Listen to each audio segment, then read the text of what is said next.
Hey, it's Benji Cole, son of Al Cole from CBS Radio and host of People of Distinction, the talk that gives an in-depth view of some of the most dynamic, intelligent, and successful people on the planet. Run to our website, peopleofdistinction.org for more info, or you can always email me directly at benji@alcoleenterprises.com. And on the line with us today, we have Gentry D.Thomason.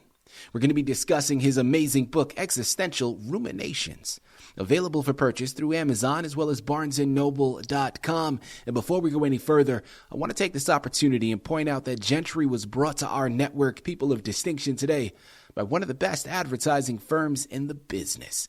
And people you already know, I'm talking about Author Reputation Press. So for my writers out there listening in, listen to me and listen to me good. If you have gone through your process, you have spent countless hours, I'm talking some sleepless nights here, putting your masterpiece together. You finally have it completed, and now you find yourself in a precarious position because, well, now you need help moving the book you just finished writing. Well, I'm going to give you some fantastic advice. Contact ARP. They're one of the best in the business to do it, and this is exactly what they specialize in. So head on over to authorreputationpress.com today and gather all of the ways that their fantastic team is going to help maximize your creative endeavors. And listen, it is an absolute pleasure to have Gentry here on the line.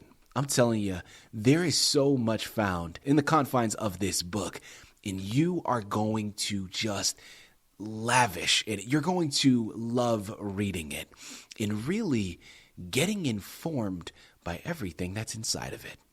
And at the end of the day, don't take my word for it. Take Gentry's. It's his book. He's written it. He's done the research, and he's going to be able to articulate it much better than I ever could. So sit back, strap in, and have your notebooks ready, because Gentry's about to take us back to the classroom. Gentry, first and foremost, welcome to People of Distinction, and thank you very much for being a guest with us today. How are you doing today, sir? Just fine, thank you. Wonderful. Gentry, listen, it is a true pleasure, all right, an absolute delight to have you here as a guest. I think your book, as I mentioned, is very deep, is very philosophical, but in the way that you write it, I think it makes it manageable, right? It makes it easy enough to read from the everyday perspective to really latch on to what you're saying. Right now, again, it's psychological, it's philosophical. So for someone that is already in that field, this has everything that they're looking for. For that everyday person, certain concepts may take some time to dwell and really simmer with. But I love the connectivity and how accessible your book is. Before we jump into it, though, I want to learn a little bit more about your background. So let's start there. Tell us more about yourself, Gentry. Well, I grew up in Liberty, Missouri, where I'm living now. Mm-hmm. But my parents moved to San Diego when I was a sophomore in high school. And I wound up going to San Diego State College for 2 years. And I was very taken with some of my professors there. And they indirectly inspired me to pursue literature and thought. Then I came back to my hometown and went to William Jewell College, where I graduated. Then I was in the Army for several years. Eventually got back to San Diego State University, where I completed my master's in English literature, and then went to Northern Illinois University for a year, working toward a doctorate. Unfortunately, I ran out of GI benefit, and I had to leave. I didn't want to work and study at the same time. I knew that would be too complicated. Yeah. So I came back looking for a teaching job at community colleges in California and didn't even get interviewed. They were hiring people with PhDs and more extensive teaching experience than I had. So I did several jobs and eventually got hired by Los Angeles Unified School District, where I taught for 22 years, high school, junior high and high school English. Most of that time was with Thomas Jefferson High School. And when I retired, I came back to my hometown, Liberty, and that's when I got started on this particular book. I had written my master's thesis on Ernest Hemingway's Nick Adams short stories. Nick Adams was his first major character, and I was very taken with that study. Mm-hmm. And I'm eventually going to have that republished next year.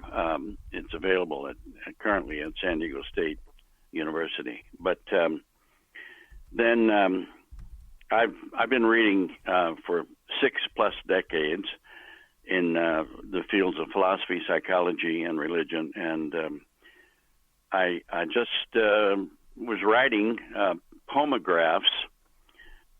What I term poemographs.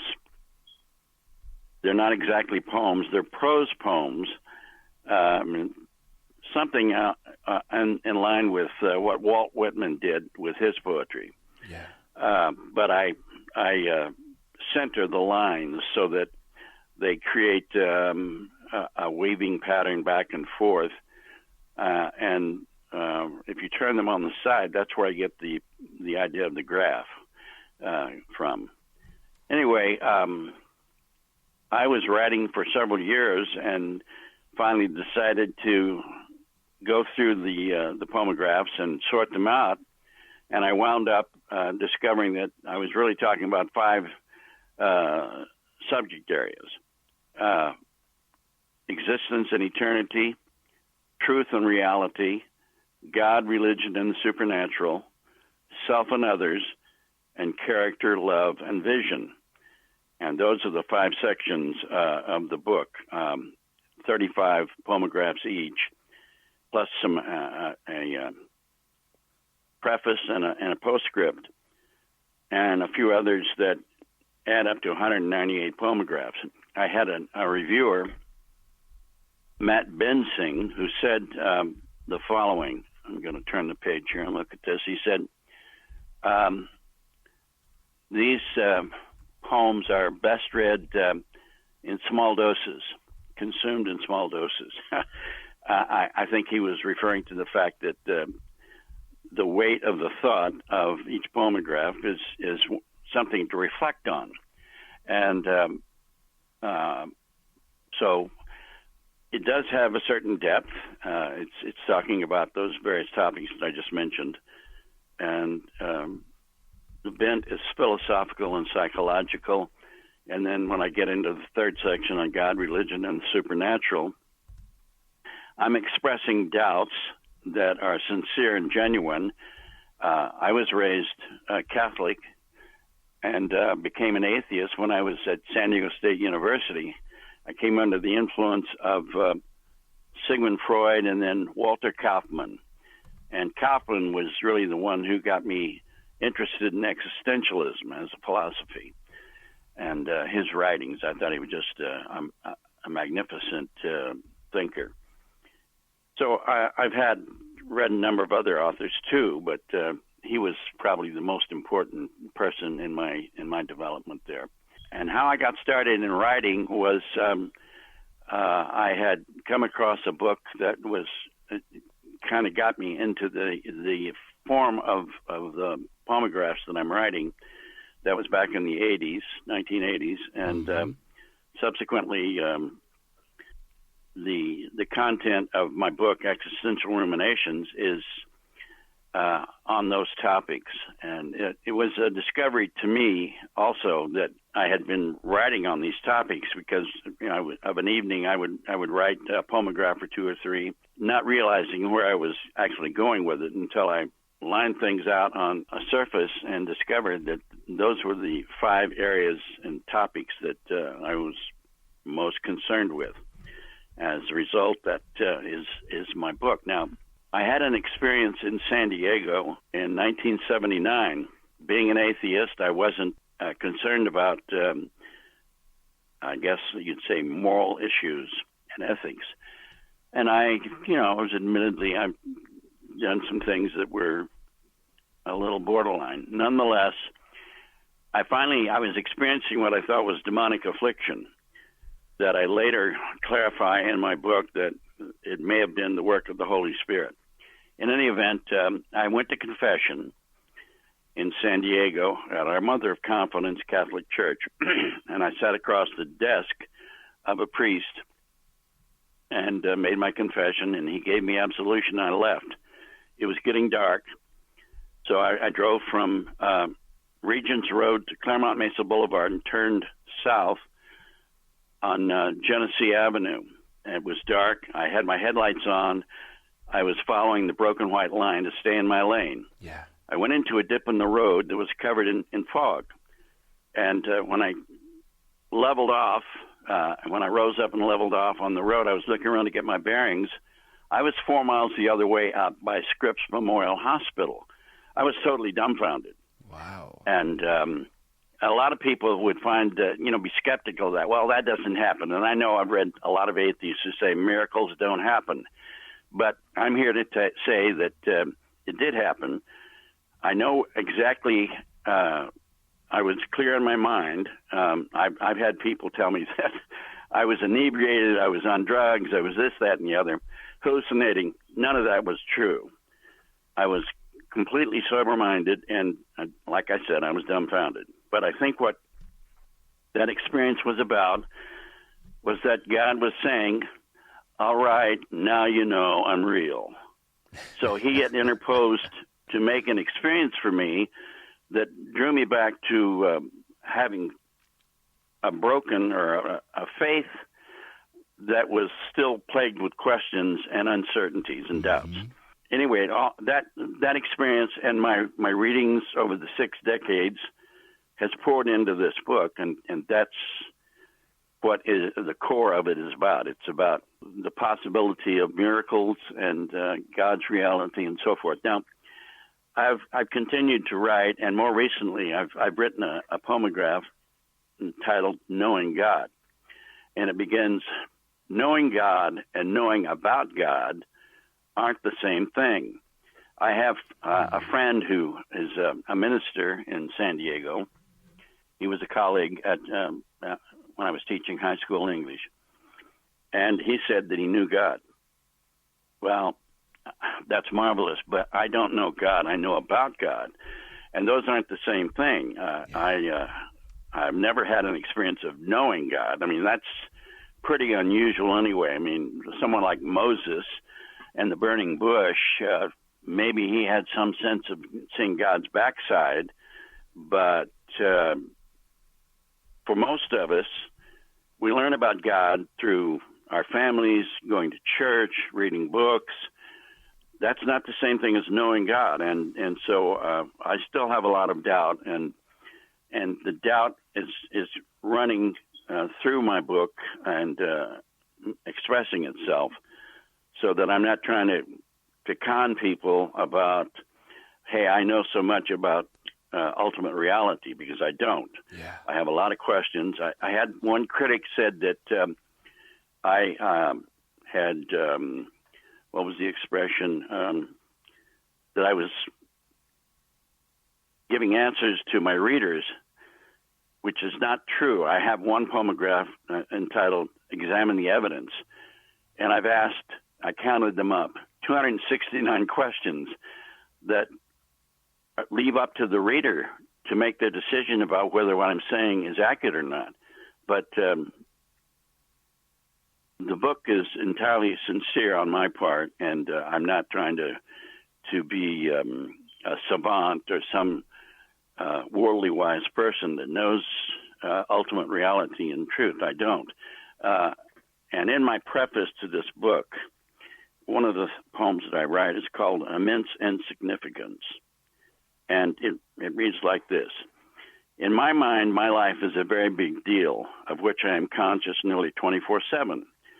But the astronomers tell me that the Earth on which I live 24/7 is an insignificant dot, a little blue pinprick in an infinite sea of a universe that may be an insignificant dot in a multiverse that has no ending, which makes me aware that my busy little mind must not be a very big deal at all, is even an infinitesimally small pale sea of absolutely no consequence or significance in an infinitesimally small insignificant universe that may be of absolutely no importance in a multiverse that has no breadth or boundary, followed by a whole series of question marks, which is to say, I think that expresses a certain humility that we live in a vastness that we barely comprehend, and to run around proclaiming your superiority and knowledge is not my forte.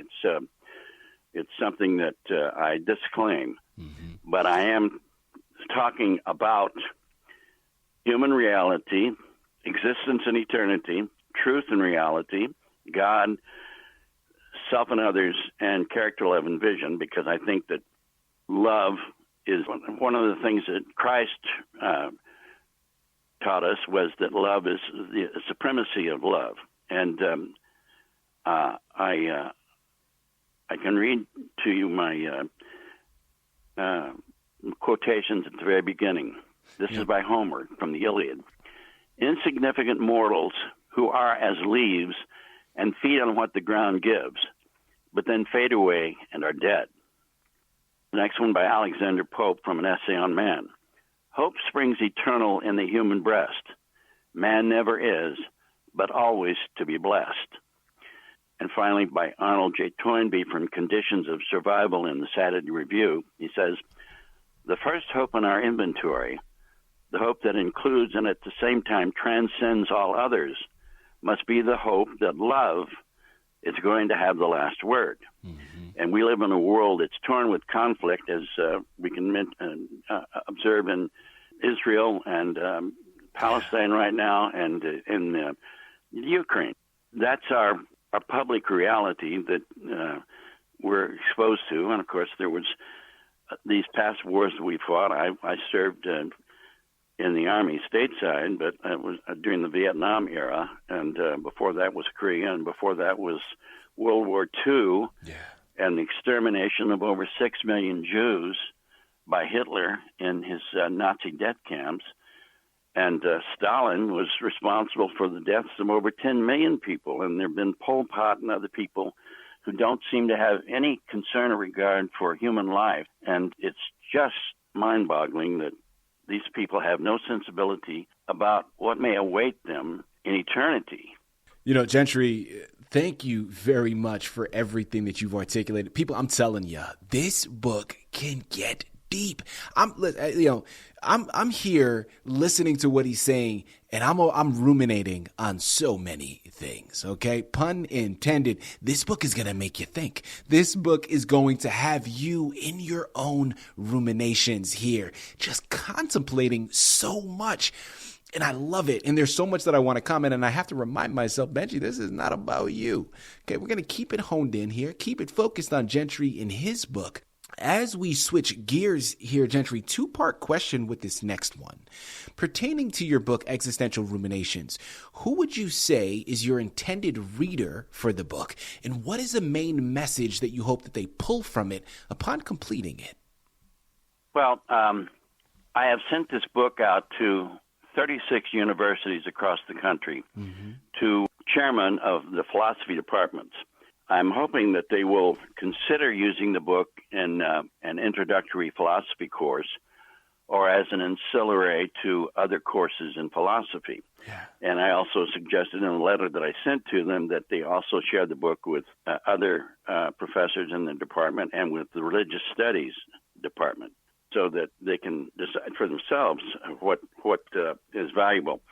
So my intended audience is really, first of all, thinking college students or university students, but then more generally to the public and people who have an interest in these subjects. I think that it has a universal appeal to thinking persons, and it opens up to them to meditate on what I'm saying and choose for themselves what they're to believe. You know, listen, first of all, I completely agree. And what I love about your book, Gentry, and where I think a lot of the power lies is, again, you're posing these concepts. You're getting philosophical, psychological. It goes deep. But at the same time, you, as you stated, you're not telling others what to believe, right? You're simply posing a particular scenario and allowing them to understand your thoughts on a particular subject matter, but then decide for themselves. And I think that is so key, to keep that open-ended in that way for each individual's own interpretation. That is so important here, people. And this is why I'm saying you got to run to Amazon and Barnes & Noble. You got to pick up your copies, because this is a conversation starter. This is something that you're going to be able to bask in for hours, because there is so much there. And it just continues to gift you, not only with what you're reading, but also the conversations that are going to ensue because of it. As we close out of here, Gentry, I'm fascinated by this subject and everything that we've discussed here today. Curiosity for myself, though, what would you say was a highlight for you in this journey of comprising this book? Or if not a highlight, something that surprised you that you weren't anticipating? Well, one thing was I had to read my book a number of times to get a grip on the total essence of it. It is thought-provoking, and I was the author of something that I was still trying to get a grip on, because it covers a lot of ground philosophically and psychologically and intellectually that